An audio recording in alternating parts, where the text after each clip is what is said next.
7, 8 ಹಾಗೂ 9ನೇ ಕವನ ದ್ರೌಪದಿಯ ಸ್ವಯಂವರ. ಮಿಡುಕದಿ ಧನು ಮಿಡುಕದಿ ಅಲ್ಲಾಡದು ಈ ಧನಸ್ಸು ಅಂದರೆ ಮಿಡುಕದಿ ಧನು ನಮ್ಮ ಜಾಡಿಸಿ ಇನ್ನಾರು ಕೆಡಯಿತು ಇನ್ನಾರು ಕೊರಳಳಿ ತೊಡಿಸಿ ತಿರುವನ್ನು ಸೆಳೆದು ಬಿಡುವರೋ. ಕೊರಳಲಿ ತೊಡಿಸಿ ತಿರುವನ್ನು ಸೆಳೆದು ಬಿಡುವರೋ.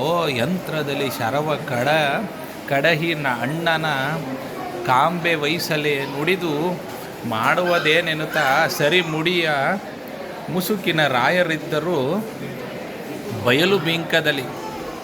ಅಂದರೆ ಈ ಧನುಸ್ಸನ್ನು ಎತ್ತಲು ಹೋದರೆ ಅದು ಅಳುಗಾಡಲಿಲ್ಲ, ನಮ್ಮನ್ನೇ ಜಾಡಿಸಿ ಕೆಡವಿತು.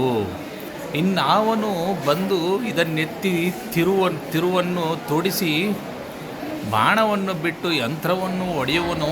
ಆ ವೀರನಾದ ಅಣ್ಣನನ್ನು ನೋಡೋಣ, ಮಾತಾಡಿ ಪ್ರಯೋಜನವೇನು ಎಂದು ತಲೆ ಮೇಲೆ ಮುಸುಕನ್ನು ಎಳೆದುಕೊಂಡು ರಾಜರು ಒಣಬಿಂಕವನ್ನು ಬೀರುತ್ತಾ ಕುಳಿತಿದ್ದರು.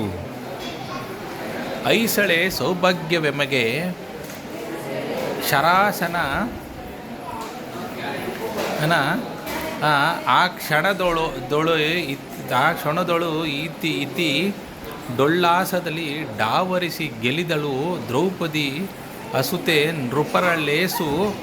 ತಪ್ಪೇನು ಅದೇ ಆಕೆ ಎನ್ನುತ್ತಾ ಭದ್ರಾಸವನ್ನು ಇಳಿದವ ತೊಡರಿನ ಘೋಷಣೆಯ ಗಳಲುಗಳ ಮಗದ ನೃಪಾಳ ನೈತಂದ.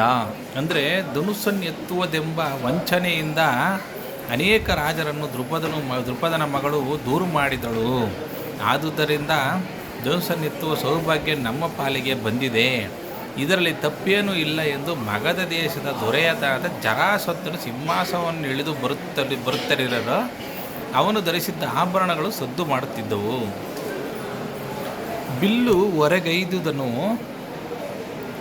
ಚೌಪಟ ಮಲ್ಲ ನೋಡಿದ ನೈಸಲೆ ತಪ್ಪಲ್ಲ ಎನ್ನುತ್ತಾ ಮೇಲ್ದರಿಹಿದನು ಮುಂಗೈಯ ಸರಪಣಿಯ ಬಿಲ್ಲನೆತ್ತಿ ಅವನಂಗನೆ ಎಳ್ಳಳೋ ಏಳಲ್ಲೂ